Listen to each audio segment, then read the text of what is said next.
اذکر اللہ ذکرن کثیرا، ہمیں کیا کیا؟ اللہ کا ذکر کرو، مگر کتنا؟ کثرت سے، جتنا زیادہ ہو سکے اتنا اللہ کو یاد کرو۔ اور ہمارا معاملہ یہ ہے کہ ہم اللہ کو یاد ہی نہیں کرتے، سوال ہی پیدا نہیں ہوتا۔ ایک ماں ہے، اپنے بیٹے کا تذکرہ بار بار کرتی ہے یا نہیں کرتی؟ بہانے بہانے سے۔ کیوں کرتی ہے؟ کیونکہ بیٹے سے محبت ہے، اسی لیے بار بار بیٹے کا نام لیتی ہے وہ۔ بات سمجھ میں آ رہی؟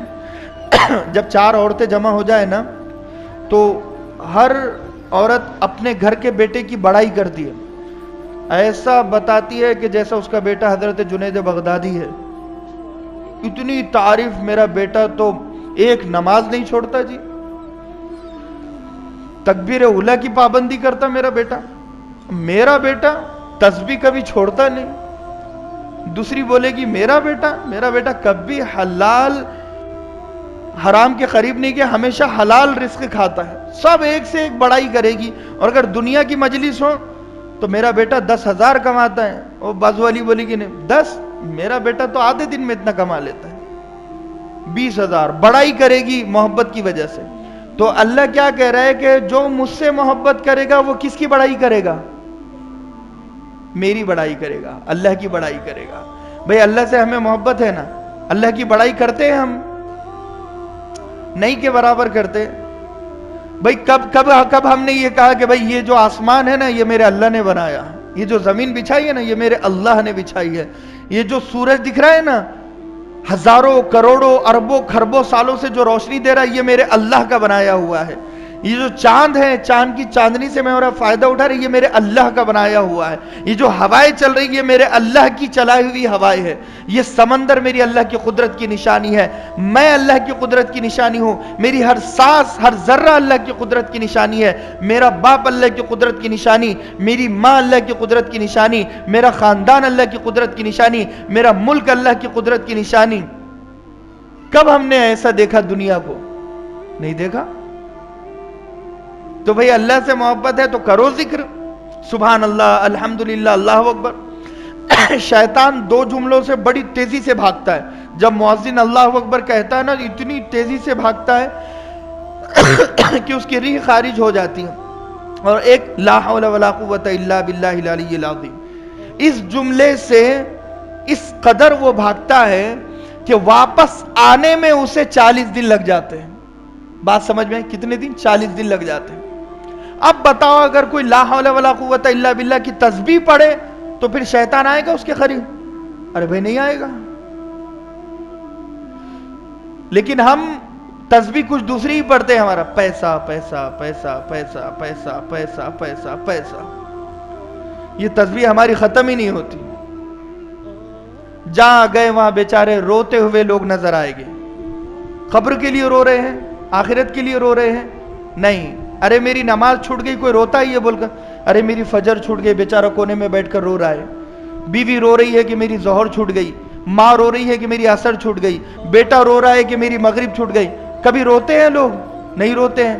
اور وہیں پر اگر بیٹے کا موبائل اگر گم ہو جائے تو بس اب تو ماتم۔ باپ مرے گا تو اتنا نہیں روئے گا جتنا کہ موبائل کے کھونے پر وہ روئے گا، چیخ مار مار کر وہ روئے گا۔ اگر بس چلتا تو لوگ 40واں بھی مناتے موبائل کے گمنے پر۔ اتنی محبت ہمیں موبائل سے، تو لہذا فرمایا اذکر اللہ ذکرن کثیرا، کثرت سے ذکر کرو۔ دیکھو حالات ہر ایک پر آتے ہیں، وَتِلْكَ الْأَيَّامُ نُدَاوِلُهَا بَيْنَ النَّاسِ، ہم دنوں کو بدلتے رہتے ہیں۔ آج کسی کے گھر خوشی ہے تو کسی کے گھر غم ہے، کوئی پیدا ہوا تو کوئی مرے گا۔ اس لیے وَقُلْ لَن يُصِيبَنَا، وہ قرآن کی آیت ہے کہ ہم إِلَّا مَا كَتَبَ اللَّهُ لَنَا، قُلْ لَن يُصِيبَنَا إِلَّا مَا كَتَبَ اللَّهُ لَنَا، کہ جو بھی مصیبت تم تک آ رہی ہے وہ ہماری بھیجی ہوئی ہے۔ کون بول رہا ہے؟ اللہ۔ کیا بول رہا ہے؟ قُلْ لَن يُصِيبَنَا إِلَّا مَا كَتَبَ اللَّهُ لَنَا، یہ جو مصیبت تم پر ہے نا یہ میں نے بھیجی ہے۔ اللہ کہہ رہا ہے یہ میں نے بھیجی ہے۔ ہوا مولانا، وہ سب کا پروردگار ہے۔ وَعَلَى اللَّهِ فَلْيَتَوَكَّلِ الْمُؤْمِنُونَ، مومنین کو چاہیے کہ صرف اللہ ہی پر بھروسہ رکھے اور کسی پر نہ رکھے۔ تو جب مصیبت اللہ بھیج رہا ہے تو اب مصیبت کو دور کون کرے گا؟ اللہ کرے گا. ہم اللہ کو چھوڑ کر ہر ایک کے پاس جاتے ہیں. مثال کے طور پر ہمارے گھر پر کوئی مصیبت آ گئی, کاروبار کا نقصان ہو گیا, بھائی مولانا دیکھو کسی نے کرنی تو نہیں کر دیا. گھر پر کچھ ہو گیا, بھائی کرنی تو نہیں کر دیا. بچی کی طبیعت خراب ہے, کسی نے کچھ تو نہیں کر دیا, کچھ انگالا تو نہیں ہے. ایک شخص میرے پاس آئے, ابھی 2 دن پہلے کی بات ہے, وہ کہنے لگے مولانا ہماری بیٹی کو رشتے آ رہے ٹوٹ جا رہے, جمرا نہیں معاملہ, کسی نے کچھ کرنی تو نہیں کرا. میں نے بولا ہاں کرنی کیا ہے. کہا کس نے؟ میں نے کہا اللہ نے. بھائی اللہ نے کیا ہے, اللہ کے چاہے بغیر کچھ ہو سکتا ہے؟ تم نمازیں ہول سیل کے حساب سے چھوڑ رہے ہو, جھوٹ ہول سیل کے حساب سے بول رہے ہو, دھوکے ہول سیل کے حساب سے دے رہے ہو, اور سوچ رہے ہو کہ اللہ تمہارے کام بنائے. کیوں بنائے گا اللہ تمہارے کام؟ بے اللہ اگر اتنے کام بغیر عبادت کیے ہوئے اگر اللہ کام بنا دیتا تو حضرت نوح علیہ السلام کا بیٹا کشتی میں بیٹھ جاتا نا, بیٹھ جاتا, آرام سے بیٹھ جاتا, کوئی پریشانی نہیں ہوتی.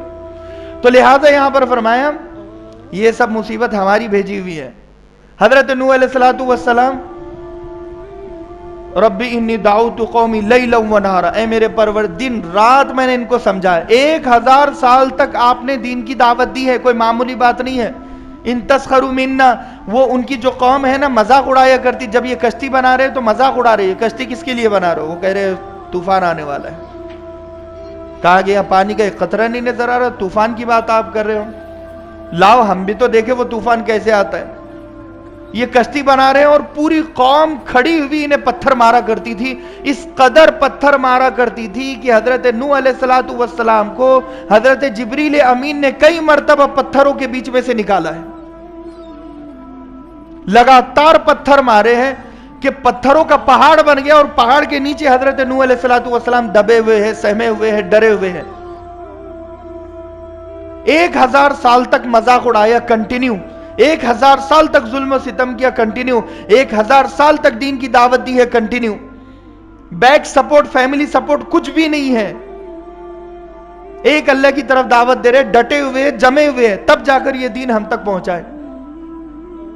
حضرت نوح علیہ السلام آخر میں مذاق جب اڑایا تو کہنے لگے تم مذاق بن جاؤ گے جب اللہ مذاق اڑانے پر آئے گا. تم میرا مذاق اڑا رہے ہو, تم خود مذاق بن جاؤ گے.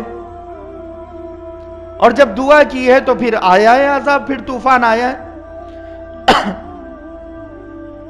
تو بھئی مصیبت بھیجی اللہ نے, مصیبت دور کی اللہ نے. جب لوگ پتھر مار رہے تھے تو حضرت نوح علیہ السلام نے اللہ کے علاوہ کسی کو آواز دی ہے؟